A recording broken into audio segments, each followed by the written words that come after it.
Back here on the Cover 3 podcast, live on CBS Sports Network. Thrilled to be joined by Illinois head coach Bret Bielema. And, Coach, I believe this is your 17th major conference media day as a head coach. And sometimes coaches come with a message that they want to send. Sometimes you're on the offensive, sometimes you're on the defensive. So where are you coming off a 10-win season with a lot of great players back? You know, what's the message that you're trying to send as you not only spend time with us, but with the media at large? No, great question. I think probably earlier in my career, I would probably come in with agendas, right? And now I think the part that I've learned as a head coach is just kind of handle the day as it comes, right? Really told our players. So one of the few things that I do that I don't know if everybody does, but I have a meeting with our players to go through from my voice what I think they're going to see, right? Brett Moore and Pat Pearson sit down and talk to them a couple days before. Hey, here's some questions you might get. But I walk this walk. I came here as a player, then I came here as a head coach at, for 17 years at 3 different schools. This is a day you earn, right? Take advantage of it because you can build. I remember the first guy I met in a lobby of my first, when I was a player, was Kirk Herbstreit, right? Oh, wow. And you think about, he and I started off in a business together and grew to where we are today. And it's relationships that you build right now last a lifetime.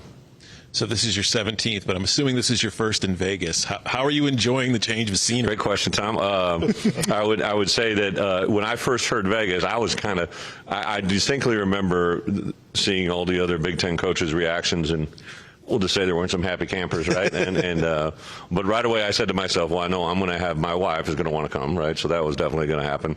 And then I would tell you, in my 17 years, when I've sat down and we've had, in the Big Ten was at Chicago and at Indy, and the SEC it was in Hoover, I believe, if I'm not mistaken. When I said we're going to Vegas, they lit up like a Christmas tree, right? And just to see their reactions, a couple of their parents came and we had dinner with them last night. I think we're giving them a life experience that you can't buy, and that's pretty awesome.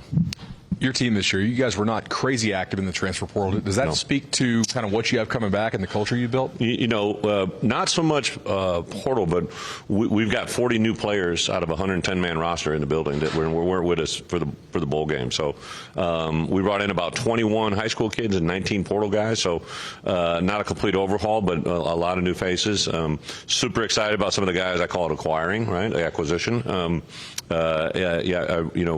In our conference, took 3 players from Wisconsin on the defense side of the ball, and I think James Thompson is a very, very special player. Leon Lowry, outside backer, and Kurt is a D tackle for us. Those 3 guys, I think, are all going to help us in a hurry. Got a couple secondary players that I think will help us on the offense side of the ball. We acquired 2 wide receivers that I think will help us, but a lot of our returning players are the guys we're leaning on. And I think it's just kind of what it is, right? Like I believe there's been a misconception that's created in college football a little bit. If you pay a guy a lot of money, he's going to play really well. And I've seen that not happen regularly as well. So we do what Illinois needs to do, and I think that's what's working for us. Now, you mentioned the guys coming in, but also with the players coming back. That includes your entire offensive line. Yeah. And I know, this sport has changed a lot in recent years, but I feel like in the Big Ten, no matter what changes, your offensive line is always going to be one of the more important parts of your team. How excited are you to have all 5 of those guys? After the 22 season, we had a good 22, and we were going into 23, and everybody got excited and where was that, but I was going into that year, I was really concerned about depth at the offensive line, and that's exactly where we got devastated by a couple injuries, moving people around, and I am excited to have all 5 of our guys that pretty much started our games last year, but we also have 3 or 4 guys that I think are waiting in the wings that played good football for us that I think are going to really help us. I think depth is your friend in the Big Ten just because it's going to happen. So I think that's a really big part of it. But the offensive line is just, there's no other position where 5 guys got to play together. And nobody really understands that until you either coached it, played it, or watched it. And Josh Kreutz, our center, obviously, Dad was an accomplished player. Josh Kreutz is literally like having a coach on the field. Him in combination with Luke right behind him, anything he says up front, everybody listens. We had JC in here a little bit ago. I remember on our show, Tom was geeking out over some numbers, like when JC was getting recruited, and he's like, "Bud, do not talk about JC on the show." I don't want to blow the kid up. I don't want anybody to discover him. We're in on him. Oklahoma tried to get this kid, and then did you guys know what you had in him before he got in your building? Going into at this time a year ago, we had gotten him, but honestly during the season, I think I had watched 58 offensive tackles in college football. We knew that we needed to acquire a tackle, and so when I watched him, literally the first night, I said, put him in the top of the list. He was at New Mexico. We had some connections there, but I could just see the way he moved, the way he bent, and the way he kind of just went about his business, and I could tell he was underdeveloped. So I literally told him, I said, man, we got you for 1 year. Let me help you. If I had you for 2, I think we could turn you into something special. Well, then they passed his rule, right? So I find out that this rule was going to be basically implemented on like the early January. So I called my AD and I said, hey, it's Christmas Eve, but if I can get on a plane, I think I could make a difference here. So me and 4 of my coaches hopped on a plane. Had to run it by the wife first, to leave the house on Christmas Eve. It was not in the deck of cards. So we did, but it made it. I knew if I could be around JC's family. But yeah, I think he's an exceptional player. A lot of people project him as maybe a tackle or a swing guard, but I think he and then our right tackle, kind of like corners, right? If you have one good corner, that's great. But if you got one on the other side that's not too good, they just go after that guy, right? So him and Melvin Priestley, since I've been in Illinois, will be the best tackle combo that I've had together at the same time. And inside, there's a kid, Josh Geske, who has been a 3-year starter, ho-hum, right? But he is going to be an incredibly blessed player for us, and I think he'll play in the NFL. Josh Kreutz, obviously name and ability speaks for itself. And then at right guard, I got a little good combo of Brandon Henderson and Brandon Hansen. Those 2 guys are battling it out over that spot, and it's really good. Would you like to play a little trivia game? Sure. Okay. So 1992 is your senior season, yes, correct? At the University of Iowa, yep. Yes, as a defensive lineman at the University of Iowa. Do you remember the Heisman Trophy finalists in the 1992 season? No. Was Gino Toretta one? Gino Toretta won. That is correct. Did Gino win it? Yeah, Gino won. Yeah. So you got one. Oh, you know what? There was was Rusty Medeiros one of those guys? Two running backs. 2 running backs. Thompson at Indiana? Marshall Faulk from San Diego State. Really? And Garrison Hurst. From Georgia. Yeah. Pretty good. Hey, look, you've got 1 point. Yeah. You're already on the board right there. Congrats. You're in first place. So, coming off of the 10-win season, like you said, you came off of the 8-win season a few years ago. Then things didn't go great in 2023. But now coming off of 2024, the unofficial media poll came out. You guys are picked to finish 4th. Is there a little part of you that wishes you were picked to finish 7th or 8th? I do say this, and Tom, you follow us. No. I say all the time, at Illinois, we need a chip on our right shoulder and our left shoulder. We just got to walk through life like that way. I think it's awesome to have expectations. They've been earned. It's fun for the outside world to get. It's helped us in so many ways. We actually have had the largest number of applicants to the University of Illinois in Illinois history. We've had more donations than any time, and we're in July, right? We've got more donations to our athletic department than anything in the history of Illinois athletics. So there's a lot of positives that come with that, but bottom line, we're going to be judged off of what happens at the end of the year and what our record is. So I think I'll do enough to humble everybody, right? But I'm super excited. We have a really challenging schedule. We have 7 games before we have a bye week. Our 7th game is against the defending national champs.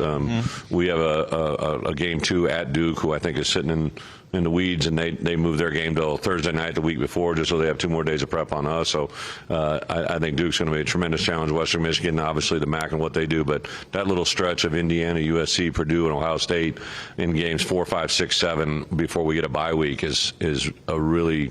That's a difficult run for anybody. So I know that one's there. We'll regroup, and then we have a little Washington, Rutgers back-to-back, and then get another bye week before we have that stretch. So it's going to be an interesting year. I'm super excited to go through it. Really, I know a lot of us, we concentrate on our players, but I have a coaching staff that I have all 3 of my coordinators back for 3 years in a row, and Josh Whitman, our AD, is, in my opinion, the best AD in all of college athletics, and he's really done a lot of great things to support us to get us where we are. Is that even more important? As rosters continue to have so much turnover, that when you've got the continuity of the messages and the voices in the room, that can be something that you really need? I have 20 coaches in the building, and 9 of them played for me. Right? So, like I know they already know what I'm talking about. Yeah. But Barry Lunny, he was with me 5 years at Arkansas as a tight ends coach, and now he's been my coordinator for going into his 4th season. So, yeah, there's a lot of positives, and I think the players recognize it too. So Luke Altmeyer, he says a lot of great things, but when I sat down to visit with him at the end of the year last year to talk about coming back, the first 3 things he asked me are my coaches coming back, what's my wide receivers that we're going to bring in, and what we're going to do to develop them in our offensive line, right? So he's talking like an NFL quarterback. He didn't ask me about money. He didn't ask about his contract. He asked me about what things we're going to do to make him great, and that's I think what it's all about. After the coach on the other sideline of the bowl game had to do the hold me back thing, I got to ask you this: if we couldn't go, you couldn't let this go. I mean, I was out there. I was holding my 3-year-old. I guess. Dude, this is great. If we had Big Ten coaches UFC and you can't pick yourself, who's the champion? Big Ten UFC, who's the champion of the coaches?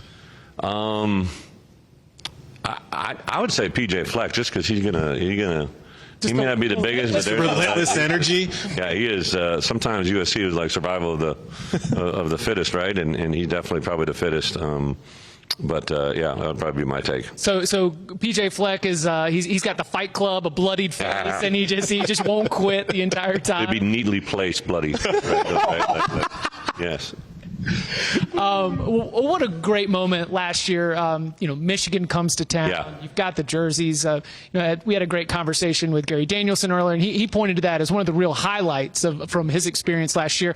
What did that game mean to you and the program, reflecting back on? Well, to be honest, like I know I get a lot of hype around my social media presence, right? So sure. I really wanted to be considered because we're a 9-3 football team. We lost to Oregon, all right? We let one get away from us and lost to Minnesota, so we lost to Oregon and Penn State.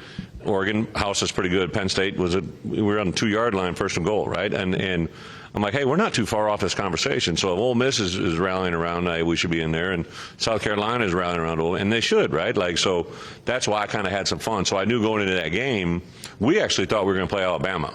Mm-hmm. Like we were contacted and told, hey, we're going to play Alabama, but I think the powers that be wanted a helmet game. They wanted that Michigan versus Alabama, which is fine. Go let them, play helmets against one another. And then we got South Carolina, and I started watching them, and I'm like, oh, this quarterback. And then I met the guy, like he's as big as my inside linebackers, right? And I'm like, he can throw it and he can run it. And then they have these defensive players. So I'm like, we got a challenge here, right? And we just played extremely clean, played good football. I thought we played Illinois-type football. Stayed in it to the 4th quarter, pulled out when it mattered, and I think that kind of defined who we were that season. But I always believe this, bowl games are great, but bowl games that are won carry a long time, right? It's the last game you played, and it carries all the way till the first game of this year. So that effect on our program was, I don't think we would be near the narrative right now if we had finished 9-4 versus 10-3. Yep, and it was win number 10, and those double-digit wins, always a little bit of a mark. Yep. He is Illinois coach Bret Bielema. Thank you so much for spending time with us here on the Cover 3 Appreciate it, podcast. gentlemen. IOL. I knew I could get one.